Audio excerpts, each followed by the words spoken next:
تم جواب نہیں دیتے۔ امام اعلی مقام کی صدا بلند ہوئی، لاشائے شہداء زمین سے بلند ہوتے ہیں، تڑپتے ہیں، زمین پہ آ جاتے ہیں، آوازیں آتی ہے فرزند زہرا موت نے مجبور کر دیا، اگر پھر زندگی ملے تو آپ کے قدموں پہ نثار کر دیں، بار بار زندگی ملے ہر بار آپ کے قدموں پہ نثار کر دیں۔ اللہ اکبر۔ ادھر یہ شہداء کا انداز، ادھر ارے ظالموں کو امام نصیحت کر رہے ہیں کہ اب بھی کوئی جہنم سے بچنے والا ہو تو آ جائے، چاہے تم نے میرے علی اکبر کو ارے پرچی مار کے شہید کر دیا، میرے عباس کی شانوں کو قلم کر دیا، لیکن اب بھی کوئی ہے جو جہنم سے آ جائے اور حسین سے معافی مانگ لے، حسین اس کو جہنم سے نجات دے دے۔ اللہ اکبر۔ لیکن ملعون عمر سعد نے حکم دیا جتنے باجے ہیں وہ بجائے جائیں، جتنے تاشے ہیں وہ بجائے جائیں، تمام ڈھول بجائے جائیں، آوازیں بلند کی جائیں، ارے حسین کی آواز کسی تک نہ پہنچے۔ مرتبہ اعجاز امامت کا استعمال کیا، اشارہ کیا، اب تمام سناٹا، آوازیں خاموش۔ اب امام نے ایک سوال کیا کہ آخر میں تمہیں نصیحت کر رہا ہوں۔ اللہ اکبر۔ پہلے معجزہ دکھایا، طاقت دکھائی کہ تم پہچانو میں کون ہوں، کہا میں تمہیں نصیحت کر رہا ہوں، میری نصیحت کا تم پہ اثر کیوں نہیں ہو رہا؟ ہر طرف سناٹا ہے، دیکھا کوئی جواب نہیں آتا۔ امام نے خود جواب دے کے قیامت تک تمام عالم انسانیت کے لیے ایک راہ معین کر دی، کہا چونکہ تمہارے شکم حرام سے بھرے ہیں لہذا نصیحت کا تم پہ اثر نہیں ہوتا۔ یعنی چاہے لاکھ حسینی ہونے کا کوئی دعویٰ کرے، چاہے لاکھ علی کا شہدائی ہونے کا دعویٰ کرے، چاہے لاکھ دیدار ہونے کا دعویٰ کرے، اگر شکم حرام سے بھرا ہے تو پھر حق بات وہ مانے گا نہیں، حق بات اس پہ اثر نہیں کرے گی۔ جاء الحق وزہق الباطل، حق آیا اور باطل مٹ گیا۔ ان الباطل کان زہوقا، باطل تو مٹنے ہی والا تھا۔ اللہ اکبر۔ عزیز و مختصر کیا میں نے اپنے بیان کو۔ ایک وقت وہ بھی آیا کہ امام عالی مقام اس شان سے رہوار پہ بیٹھے ہوئے ہیں کہ آپ نے جیسے شہنشاہ تخت پہ بیٹھتا ہے اس طرح رہوار پہ بیٹھے ہوئے ہیں، اور یہ ظافر جن نے کہ انشاءاللہ پھر کسی مجلس میں بیان کروں گا کہ کس طرح کوئی بندہ مومن کہ جو کشتی میں سوار تھا اور اس کی کشتی ٹوٹی اور تختے پہ پہنچا اور کس طرح ظافر سے ملاقات ہوئی، یہ تفصیل انشاءاللہ پھر کبھی۔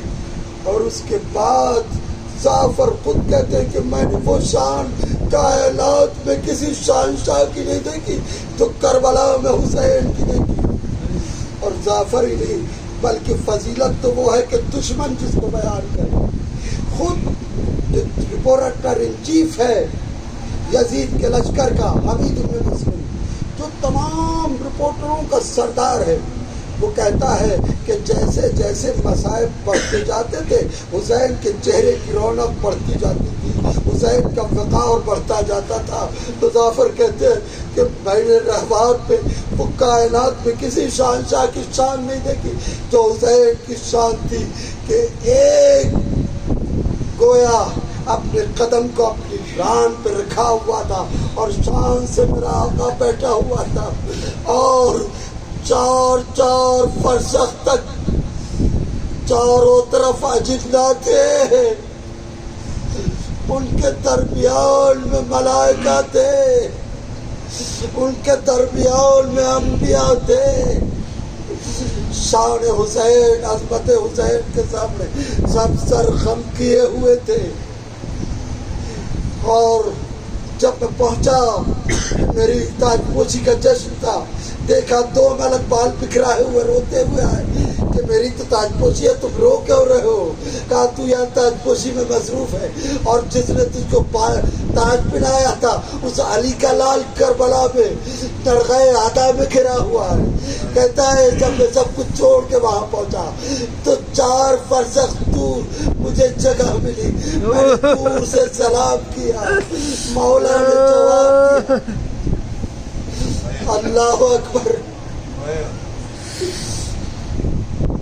مرتبہ مولا نے اشارہ کیا اور مجھے راستہ ملا، میں مولا کے قریب پہنچا۔ امام عالی مقام سے ہر ایک کہہ رہا تھا، میں نے بھی ہاتھوں کو جوڑا، مولا ہمیں اجازت دے دیجئے۔ کہا کہ میں کیسے اجازت دے دوں، تم تو انہیں دیکھ رہے ہو، وہ تمہیں نہیں دیکھ رہے۔ کہا مولا ہمیں اجازت تو دے دیجئے، ہم انسانی شکل میں جنگ کریں گے۔ کہا نہیں۔ مولا نے ایک مرتبہ تمام اجنہ کو کہتا ہے کہ اتنے بڑے بڑے ملکوں کے اجنہ تھے، اتنی بڑی بڑی حکومتوں کے اجنہ تھے کہ میری ان میں کوئی بساط نہیں تھی۔ ملائکہ میں ملائکہ کے لشکر تھے۔ امام نے ایک مرتبہ اشارہ کیا، جنوں کو واپس کیا، ملائکہ کو واپس کیا، انبیاء کو واپس کیا۔ اللہ اکبر۔ اب میرے اندر طاقت نہیں ہے کہ اللہ کے رسول کس طرح ارے امام عالی مقام کے قریب شانہ پکڑے ہوئے ہیں، کس طرح ارے امام عالی مقام کے قریب مولا امیر المومنین ہے، کس طرح ارے بازو جہاں زخم لگا تھا کہ کلوے علی اصغر اور بازو حسین جدا تھا، ارے حسن مجتبی وہ بازو سہلا رہے۔ اللہ اکبر۔ ارے شہزادی فاطمہ موجود ہے۔ اللہ اکبر۔ مرتبہ سب کو واپس کر دیا۔ اب جب سب واپس چلے گئے تو ایک مرتبہ حسین نے ارے جنگ کے جوہر دکھانے کے بعد جو صبر کے جوہر دکھائے ہیں، اللہ اکبر، ارے اب سب کو واپس کر دیا۔ لیکن اب جب امام عالی مقام صبر کے جوہر دکھا رہے ہیں، پشت فرس پہ ٹھہرا نہیں جاتا، ارے جدھر سے زمین پہ آنا چاہتے اشکیا نیزے لیے ہوئے ہیں، ادھر سے نیزے، بالے، تیر، تلواریں ہیں۔ ارے ایک مرتبہ ارے امام عالی مقام زین سے زمین کی طرف چلے مگر زمین تک نہ پہنچے۔ میرا امام جو خون کے آنسو غم عالی مقام میں روتا ہے، کہتا ہے میرے جد محترم میرا سلام اس جسم نازنین پر، ارے جو زین سے تو چلا مگر زمین پہ نہ پہنچا، تیروں پہ معلق لاشا ابو حسین تیروں کے آسمان پہ سجدہ ادا کرنا چاہتے ہیں۔ اللہ اکبر۔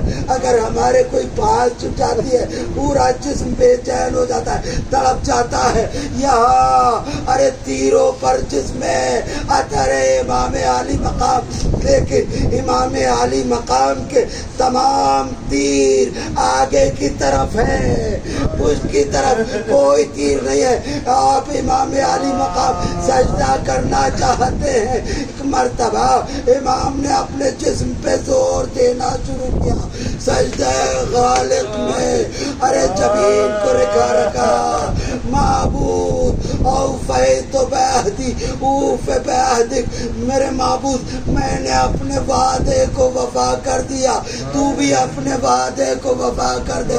اب زبان میں گنجائش نہیں ہے کہ وہ مذاہب پڑھ سکوں، بس مختصر کیا میں نے اپنے بیان کو کہ ایک مرتبہ ارے سیاہ دیا چلی، فرات کا پانی نیزو چلنے لگا، خون کی بارش ہونے لگی، زمین کربلا کانپنے لگی، منادی کی ندائی اللہ قتل الحسین کربلا، اللہ صبح الحسین کربلا۔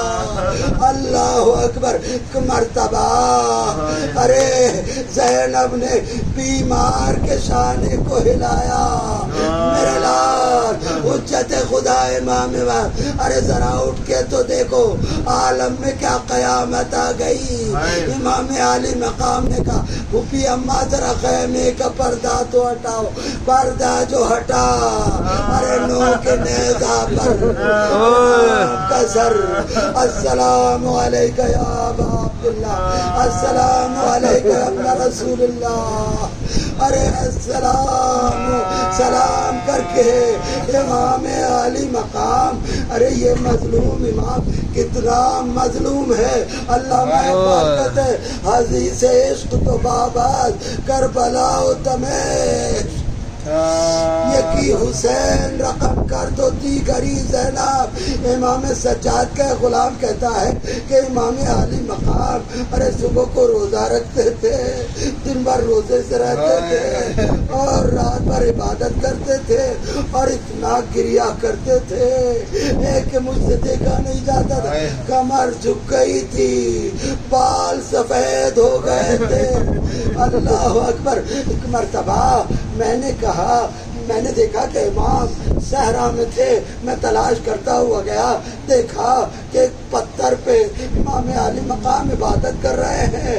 میں نے سنا تو ذکر الہی میں مصروف ہے. اللہ اکبر. مرتبہ میں آگے بڑھا اور میں نے دیکھا کہ امام کا گریا کا آقا کب تک گریا کیجیے گا. اللہ اکبر. یہ سننا تھا. ایک مرتبہ ارے امام سجاد نے کہا کہ بھائی تو نے انصاف نہیں کیا. یعقوب کے 12 بیٹے تھے, ایک بیٹا نظروں سے اوجھل ہو گیا تھا. صرف ایک بیٹا نظروں سے اوجھل ہو گیا تھا اور علم نبوت سے جانتے تھے کہ میرا بیٹا زندہ ہے. لیکن چونکہ بیٹا جدا تھا, جدائی میں اتنا روئے کہ کمر جھک گئی, بال سفید ہو گئے, آنکھوں سے بصارت چلی گئی. ارے میرے تو فخر یوسف ایک دن میں جن کی پورے عالم میں مثال نہیں ہے, 18 فخر ایک دن میں. ارے کس بے دردی سے ظالموں نے شہید کیا. کہا ارے شہادت تو آپ کے گھر کی میراث ہے. اپنی بھائی تو نے انصاف نہ کیا, شہادت ہی تو ہماری میراث ہے. مگر ارے ماں بہنوں کے ساتھ, پھوپھیوں کے ساتھ ارے درباروں میں کہ پھوپھیاں بے پردہ ہو, ماں بہنیں بے پردہ ہو, کیا ارے اس طرح بازاروں میں پھرنا بھی ہماری میراث ہے. پھر میں کیوں نہ رہوں. اللہ اکبر. کبھی ارے الشام کسی نے سوال کر لیا مولا سب سے زیادہ مذاہب کہاں پہنچے. کہا الشام الشام الشام. ارے شام کا دربار, شام کا بازار, شام کا زندان, بازار شام, دربار شام, زندان شام. اللہ لعنت اللہ علی القوم الظالمین. سیعلم الذین ظلموا